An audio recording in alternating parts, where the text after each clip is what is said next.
ஒரு பூட்டப்பட்ட பூட்டு, ஒரு சாவி, அதே மாதிரி ஒரு சுத்தியல். இந்த பூட்டப்பட்ட பூட்டை திறக்கிறதுக்காக சுத்தியல் எவ்வளவோ முயற்சி பண்ணுச்சு. அந்த பூட்டை ஓங்கி தலையில அடிச்சது, ஆனா பூட்டு திறக்கவே இல்லை. ஆனா அந்த சாவி என்ன பண்ணுச்சு, ரொம்ப சுலபமா உள்ள போய் பூட்டை திறந்துருச்சு. அப்ப அந்த சுத்தியல் சாவியை பார்த்து கேட்டுச்சு, நான் உன்னை விட இவ்வளவு பெருசா இருக்கேன், உன்னை விட இவ்வளவு பலசாலியா இருக்கேன், நான் எவ்வளவு முயற்சி பண்ணேன், என்னால அந்த பூட்டை திறக்கவே முடியல, நீ மட்டும் எப்படி இவ்வளவு சுலபமா அந்த பூட்டை திறந்த அப்படின்னு சுத்தியல் சாவியை பார்த்து கேட்டுச்சு.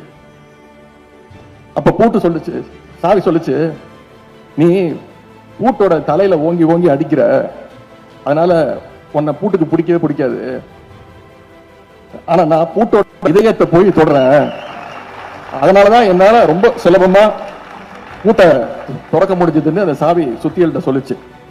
இங்க நான் பூட்டுன்னு சொன்னது நம்முடைய தமிழ்நாடு, சுத்தியல்னு சொன்னது ஒன்றிய பாசிச பாஜக அரசு, சாவிங்கிறது நம்முடைய முதலமைச்சர் அவர்கள், நம்முடைய கழக தலைவர் அவர்கள். எனவே பாஜக என்கின்ற அந்த சுத்தியல், இந்தி திணிப்பு, டீலிமிட்டேஷன், மொழி உரிமை பறிப்பு, நிதி உரிமை பறிப்புன்னு எவ்வளவுதான் ஓங்கி ஓங்கி தலையில் அடிச்சாலும் அதால ஒரு நாளும் தமிழர்களுடைய இதயத்தை திறக்கவே முடியாது, தொட்டு கூட பார்க்க முடியாது.